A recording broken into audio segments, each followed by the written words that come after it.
Today I'll be talking about Hess's Law and Thermochemistry by Lara Tarek from the grade of 11G1. Starting off, I'll be talking about Hess's Law. So basically, Hess's Law of constant heat submission, also known as Hess's Law, is a relationship in physical chemistry named after German Hess, a Swiss-born Russian chemist and physician, who published it in 1840. Basically, the law states that the total enthalpy change during the complete course of a chemical reaction is the same whether the reaction is made in one step or in several steps. To make it easier for you, nowadays Hess's law is understood as an expression of the principle of conservation of energy. Also, it's expressed in the first law of thermodynamics. And now moving on to the theory. Hess's law states that the change of enthalpy in a chemical reaction is independent of the pathway between the initial and final states.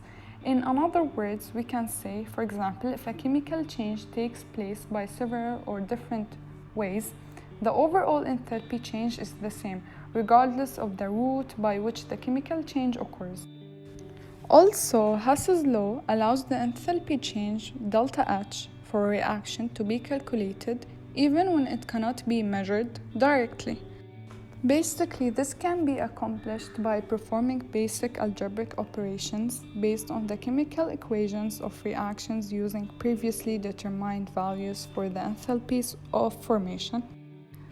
And this is the main formula or equation for Hess's law, which is net change in enthalpy equals to the sum change in enthalpy reactions.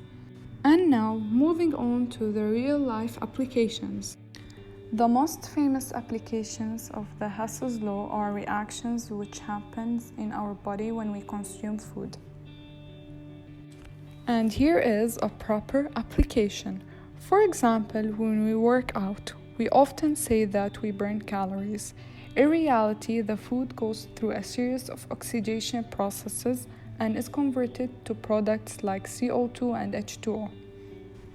Basically, Hess's law shows that the energy change is independent of the pathway. This means that the same amount of energy is released through burning food.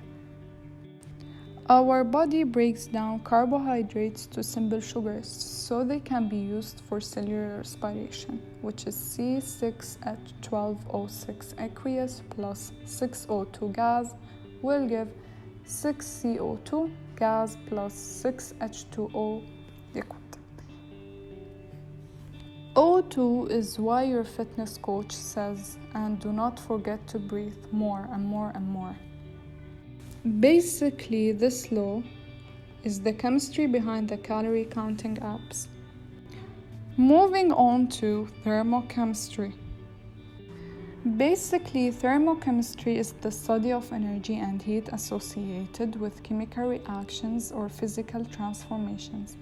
A reaction may release or absorb energy, and a phase change may do the same, such as in melting and boiling. Thermochemistry in real life. Thermochemistry in our daily life includes all types of vehicles that we use, such as cars, motorcycles, trucks, ships, airplanes, and many other types of work on the basis of the second law of thermodynamics. And now moving on to our main point, which is Hess's law and thermochemistry. Coming to our main and final point, how Hess's law and thermochemistry are related. First of all, Hess's law helped formulate the early principles of thermochemistry. As you know, Hess's law is due to enthalpy being a state function, which allows us to calculate the overall change in enthalpy by simply summing up the changes for each step of the way until a product is formed. Also, Hess's law is very important to thermochemistry.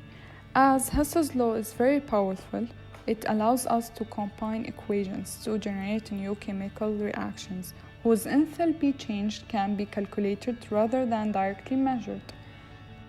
And finally, you know that Hess's law pertains to thermodynamics. In 1840, Hess's announced that the law of constant heat summation, also known as Hess's law, which states that the amount of heat involved in producing one chemical from another is always the same, no matter how many stages are taken to obtain the desired product. Thank you so much for watching. I hope that this video was useful and helpful.